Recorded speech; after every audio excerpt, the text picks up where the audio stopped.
Guys आज के इस क्लास में हम लोग वर्ब ऑफ टू बी को पूरे डिटेल में पढ़ने वाले हैं। अब देखिए कई बार ऐसा होता है कि हम लोग बहुत सारे टॉपिक्स के बारे में जानते हैं, हमने पढ़ा हुआ होता है, लेकिन जब बात आती है उन्हें प्रैक्टिकल यूज़ करने की हम कंफ्यूज हो जाते हैं और हमेशा ये होता है कि हम सही सेंटेंस को यूज़ करने के बजाय, सही हेल्पिंग वर्ब को यूज़ करने के बजाय कुछ और हम यूज़ कर देते हैं। गाइस ये वीडियो बहुत ज़्यादा इंपॉर्टेंट है, आपको मेरे साथ में प्रैक्टिस करना पड़ेगा, क्योंकि देखिए मेरा पर्पस होता है कि मैं आपको पढ़ाने के साथ साथ अच्छे से प्रैक्टिस करवा दूं। अगर टॉपिक्स आपने पहले भी पढ़ लिया है तो उसका एक रिवीजन हो जाए, क्योंकि बार बार हम किसी चीज़ को अगर पढ़ते हैं, समझते हैं, प्रैक्टिस करते हैं तो वो हमारे माइंड में पूरी तरह से फिट हो जाता है। सो गाइस वीडियो बहुत ज़्यादा इंपॉर्टेंट है, वीडियो को एंड तक ज़रूर बने रहिएगा। Let's begin. गाइस देखिए बात कर लेते हैं अगर हम वर्ब ऑफ टू बी की, तो आप सभी जानते हैं कि वर्ब ऑफ टू बी क्या है। वर्ब ऑफ टू बी मतलब स्टेट ऑफ बीइंग की जब हम बात करते हैं, ठीक है, जिसमें हम लोग किसी के कुछ होने की बात करेंगे। मतलब ये जो बी है इसका मतलब हम जानते हैं कि इसका मतलब होता है होना या बनना। आपने नॉर्मली 3 सेंटेंसेस पढ़े होंगे, जैसे is, am, are, was, were और विल बी, लेकिन इस क्लास में हम लोग may be, might be, must be, should have been, were और हैड, मतलब ये सारे स्ट्रक्चर्स को डिटेल में अच्छे से स्टडी करेंगे। बहुत अच्छे से आपको हर एक टॉपिक क्लियर होगा। कैसे अगर हम लोग बात करें सबसे पहले is, am, are, was, were और विल बी की, तो ये आप लोगों ने पहले पढ़े हुए हैं। इसका प्रेजेंट में यूज होता है हूँ हो के लिए, और अगर हम बात करें वाज, वर का तो इसका यूज होता है था, थे, थी के लिए, ठीक है। और अगर हम बात करें विल बी की तो इसका यूज होता है फ्यूचर के लिए, होगा, होगी, होंगे, ठीक है, होगा, होगी और होंगे, इसका यूज इसके लिए होता है। जैसे मान लीजिए मैंने आपको बताया कि वर्ब ऑफ टू बी कब यूज होता है, जब हम किसी व्यक्ति के कुछ होने की बात करेंगे कि कोई क्या है, डॉक्टर है, टीचर है, इंजीनियर, या फिर वो कहाँ पर है, घर पर है, मार्केट में है, इस तरह से कोई मेन वर्ब इसमें नहीं आएगी। तो जैसे अगर मैंने कहा कि मैं एक टीचर हूँ तो आई एम अ टीचर, वह टीचर है तो सेंटेंस बनेगा शी इज अ टीचर। इसी का अगर पास्ट हम लोग बना रहे हैं कि वह टीचर थी तो सेंटेंस बन जाएगा शी वॉज अ टीचर। वह बिजी थी, शी वॉज बिजी, है ना। आपको अगर डिटेल में पढ़ना है टू बी के 3 स्ट्रक्चर्स, तो इसका पहले भी एक वीडियो बना हुआ है जिसमें मैंने सिर्फ 3 स्ट्रक्चर्स को बताया हुआ था, लेकिन आज इसके अलावा जितने भी यूज होते हैं वो सारे मैं आप लोगों को बताऊंगी। फ्यूचर की अगर हम लोग बात कर ले कि 2 दिन बाद या फिर 1 साल बाद वह एक अच्छी टीचर होगी, तो she will be a good teacher after 1 year, या फिर वो कल यहाँ पर होगा, he will be here tomorrow. तो ये तो हो गया प्रेजेंट, पास्ट और फ्यूचर। लेकिन गाइस मैं आप लोगों को बता दूं कि यहाँ पर सिर्फ यही तक सेंटेंसेस सीमित नहीं रहेंगे। मान लीजिए कोई लड़का है, कोई लड़की है, आप उसको देखकर बोल रहे हैं कि यार शायद वो टीचर है। अब आप यहाँ पर मतलब आपको अब यहाँ पर डाउट है, पॉसिबिलिटी है टीचर होने की, है नहीं है अगर, तो आप बोलेंगे शी इज़ अ टीचर।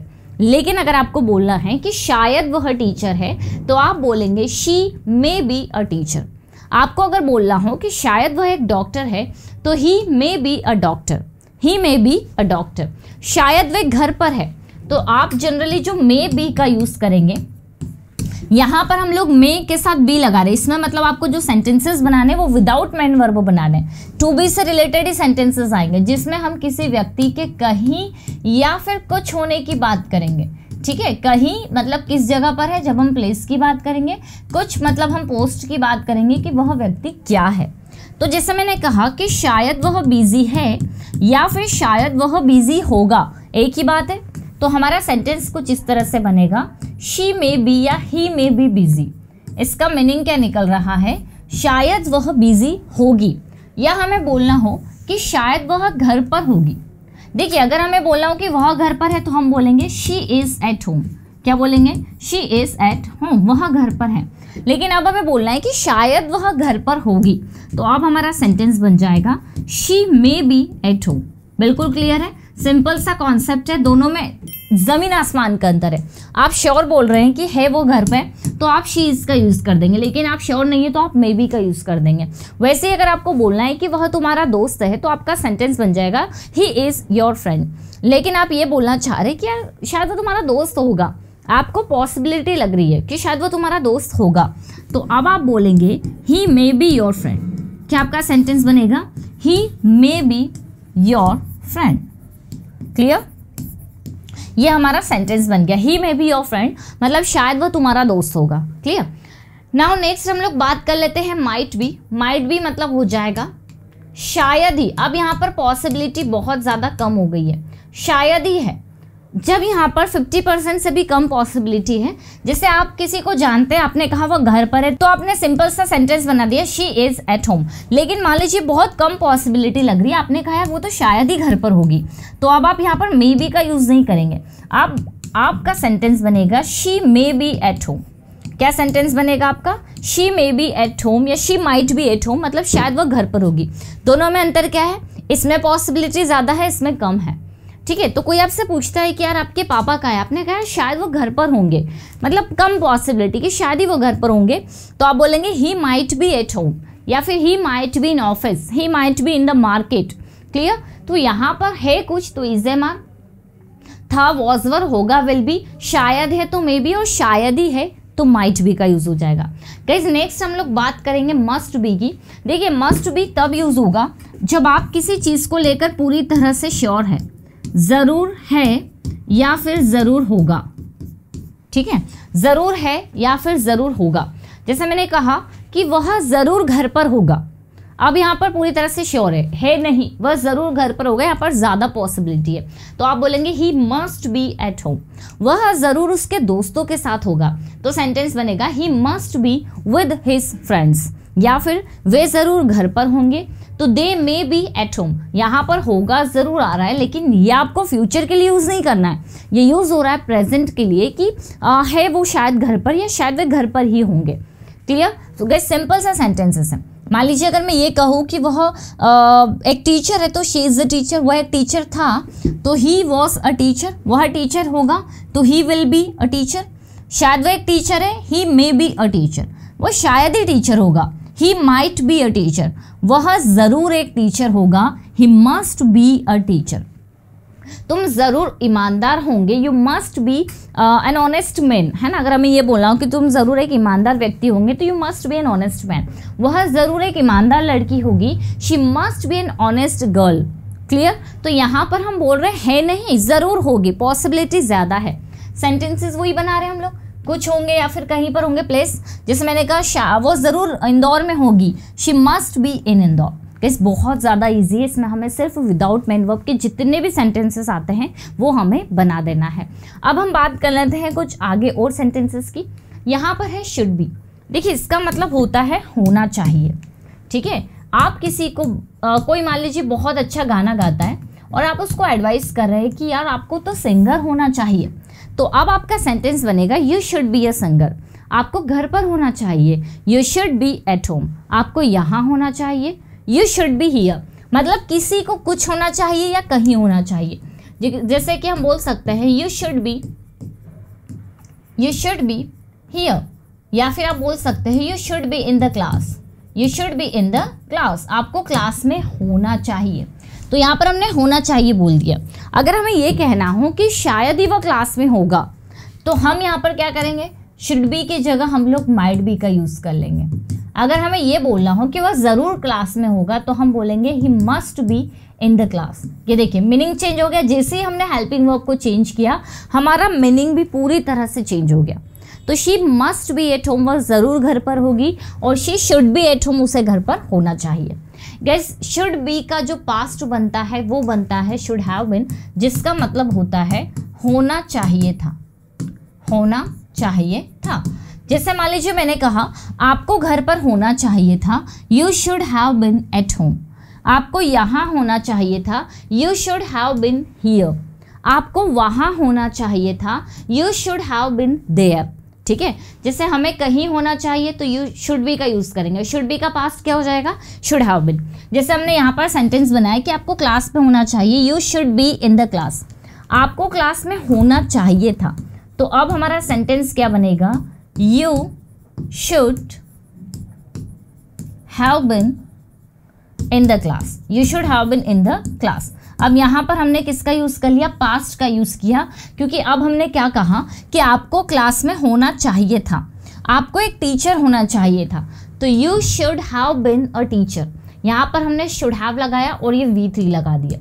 ठीक है, किसके लिए, जब हम बोल रहे हैं कि आपको कुछ होना चाहिए था या कहीं होना चाहिए था। वर्ब ऑफ टू बी की सेंटेंसेस है, जैसे कि आपको इस समय कॉलेज में होना चाहिए था, तो you should have been in college this time.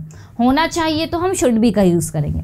Guys अब हम आ जाते हैं हमारे नेक्स्ट स्ट्रक्चर जो कि कंडीशनल है, जो इमेजिनेशन पर बेस्ड है, जिसको आप काश से भी बोल सकते हैं और अगर से भी इसकी शुरुआत हो सकती है। ठीक है, जैसे अब यहाँ पर जो सेंटेंसेस बनाएंगे इसमें आप कुछ है नहीं, आप सिर्फ इमेजिन कर रहे हैं कि अगर मैं एक टीचर होता तो मैं पढ़ाता। तो जितने भी सेंटेंसेस जो आपकी इमेजिनेशन पर बेस्ड है, जैसे आपने कहा अगर होता, ठीक है, तो करता, ये हमारा सेकंड सेंटेंस। तो इमेजिनेशन पर बेस्ड है। आपने कहा कि अगर मैं टीचर होता तो मैं पढ़ाता, अगर मैं पंछी होता तो आकाश में उड़ता, अगर मैं उसका फ्रेंड होता तो उसकी मदद करता। आप यहाँ पर है नहीं, आपके पूरे सेंटेंसेस सिर्फ इमेजिनेशन पर बेस्ड है। सो जितने भी आपके ये कंडीशनल वाले सेंटेंसेस रहेंगे इसमें आपको सभी के साथ वर का यूज़ करना है, वॉस का यूज़ नहीं करना है। ठीक है, जैसे मान लीजिए आपने कहा कि अगर वह टीचर होता तो वह पढ़ाता, यहाँ पर वो टीचर है नहीं, आप सिर्फ इमेजिन कर रहे हैं, तो आप बोलेंगे if he were a teacher he would teach. अगर मैं पंछी होती तो मैं आकाश में उड़ती। तो यहाँ पर आप है नहीं, आप इमेजिन कर रहे हैं। अब जो सेंटेंसेस इमेजिनेशन पर बेस्ड है वो पॉसिबल भी हो सकता है और पॉसिबल नहीं भी हो सकता है, ये डिपेंड करेगा सिचुएशन पर। ठीक है, लेकिन अभी सिर्फ इमेजिनेशन है। तो if I were a bird I would fly in the sky. If I were a bird I would fly in the sky. अगर मैं एक पंछी होती तो आकाश में उड़ती। अगर वह यहाँ होता तो तुम्हारी हेल्प कर देता। अब यहाँ पर क्या हो रहा है, इमेजिनेशन हो रहा है। तो if he were here he would help you. Clear. So guys इसमें काश वाले सेंटेंसेस भी होते हैं। अगर काश वाले होते तो आई विश लग जाता है, I wish I were a bird, काश में पंछी होता। तो वो वाला जो सेंटेंस है ना आपका, वो आई विश पर खत्म हो जाता है। मतलब आई विश से स्टार्ट होता है और वर पर खत्म हो जाता है। जैसे आपने आई विश बोला, इसके बाद में सब्जेक्ट लगाकर आपको वर लगा देना है। जैसे मैंने कहा I wish I were a bird, काश में एक पंछी होता। I wish I were here, काश में यहाँ होता। तो एक पैटर्न हमारे पास में ये भी है और एक स्ट्रक्चर हमारे पास में ये भी है, जो कि पूरा इमेजिनेशन के लिए है। गाइस अब हम लोग बात कर लेते हैं हमारे लास्ट वाले स्ट्रक्चर की, जो कि बहुत ज़्यादा इंपॉर्टेंट है, आपको इसे भी ध्यान से समझना है। देखिए एक सेंटेंस तो हमने देखा जो कि इमेजिनेशन पर बेस्ड है, जो भी हुआ नहीं है, आप बस ऐसा सोच रहे कि अगर ऐसा होता तो ऐसा होता। लेकिन गाइस ये वाला जो स्ट्रक्चर है ये है पास्ट के लिए। पास्ट के लिए मतलब अब आप रिग्रेट कर रहे हैं कि ऐसा नहीं हुआ, अगर ऐसा हो जाता तो अच्छा होता। जैसे कि सेम सेंटेंसेस हम ले लेते हैं ये वाला। मान लीजिए कल क्लास में कोई एक्टिविटी थी और कोई पार्टिसिपेट नहीं कर पाया। अब वो बोल रहा है कि अगर मैं भी क्लास में होता ना तो मैं भी पार्टिसिपेट करता। तो यहाँ वो इमेजिन नहीं कर रहा है, यहाँ जो चीज़ें पास्ट में हो गई उसके लिए वो रिग्रेट कर रहा है, क्योंकि वो कल क्लास में नहीं था, है ना। अब वो चीज़ को बारे में बता रहा है कि यार अगर कल मैं भी क्लास में होता तो मैं भी पार्टिसिपेट करता। तो पहली चीज़ तो वो पास्ट को लेकर बता रहा है, दूसरी चीज़ वो रिग्रेट कर रहा है। यहाँ इमेजिनेशन पर सेंटेंसेस बेस्ड नहीं है, वहाँ सोच नहीं रहा कि काश मैं वहाँ होता। नो, कि अगर मैं क्लास में होता तो मैं भी पार्टिसिपेट करता। ठीक है, तो अब हमारा सेंटेंस बनेगा इफ़ आई हैड बीन। अब गाइस ये जो सेंटेंस है ना ये हैड बीन में बनेगा। If I had been in the class, if I had been in the class. अब सेकेंड हमें जो बनाना है वो वुड हैव के साथ वर्ब की थर्ड फॉर्म में बनाना है। If I had been in the class I would have participated.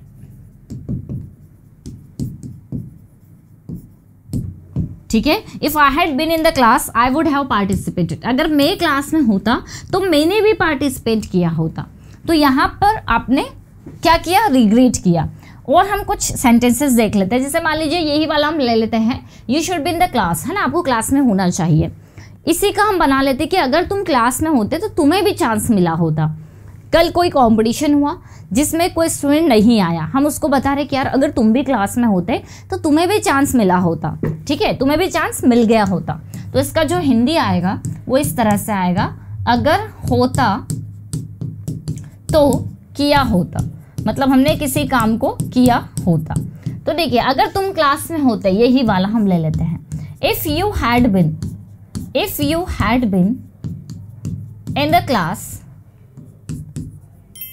If you had been in the class, अगर तुम भी क्लास में होते, यू वुड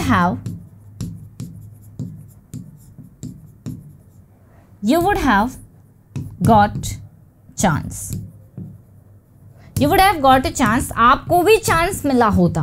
तो ये सेंटेंस देखकर आपको समझ जाना है कि जो हमारा पास्ट फॉर्म में बन रहा है यहाँ पर वुड हैव लग गया, यहाँ पर हैड बीन लग गया, मतलब ये रिग्रेट करने वाले सेंटेंसेस होते हैं, जो कि मैंने अपने कंडीशनल वाले वीडियो में भी बहुत अच्छे से एक्सप्लेन किया हुआ है।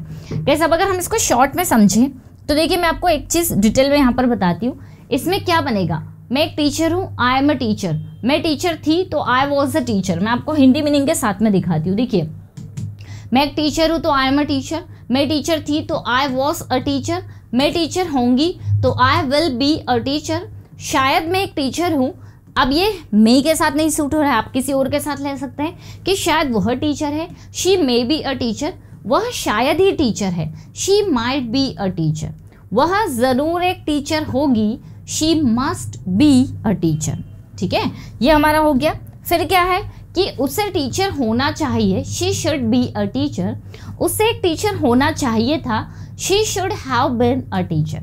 फिर है कि अगर वह टीचर होती तो पढ़ाती। यहाँ पर आप इमेजिनेशन वाले सेंटेंसेस ले रहे हो, रिग्रेट नहीं कर रहे हो, तो आप बोलेंगे if she were a teacher she would teach. अब यहाँ पर आप रिग्रेट करेंगे।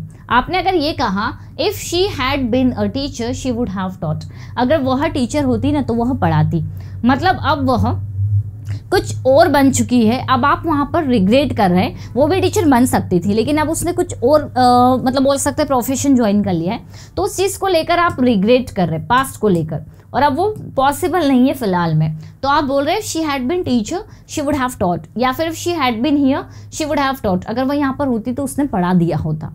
ठीक है, तो ये सारे sentences verb of to be को लेकर ही है, जिसमें आप विदाउट वन वर्ब के सारे सेंटेंसेस बनाएंगे। सो आई होप गाइज ये छोटा सा वीडियो आप लोगों के लिए हेल्पफुल रहा होगा। इंग्लिश में कई तरह के सेंटेंसेस या बोल सकते हैं स्ट्रक्चर्स होते हैं, क्योंकि हिंदी में भी सेंटेंसेस हम लोग अलग अलग तरह से बनाते हैं सिचुएशन के अकॉर्डिंग, तो इंग्लिश में भी हमें सिचुएशन के अकॉर्डिंग स्ट्रक्चर्स का यूज़ करना होता है, और इसीलिए मैंने आपको सारे के सारे structures verb of to be के यहाँ पर एक्सप्लेन कर दिए। सो आई होप ये छोटा सा वीडियो आप लोगों के लिए हेल्पफुल रहा होगा। अच्छा लगा है तो लाइक शेयर तो करना ही है आपको, और साथ ही साथ गाइस कमेंट ज़रूर करके बताइएगा कि किस तरह का वीडियो आप लोगों को अब चाहिए, क्योंकि मैं काफ़ी सारे वीडियोस बना चुकी हूँ और मेरे वीडियोस तो खैर आप लोगों को मिलते रहेंगे, बट कोई ऐसा टॉपिक जो आप चाहते हैं कि आपको मिले तो कॉमेंट करके ज़रूर बताइएगा। मिलते हैं गाइस हम लोग अपनी नेक्स्ट क्लास में। Till then bye bye, take care.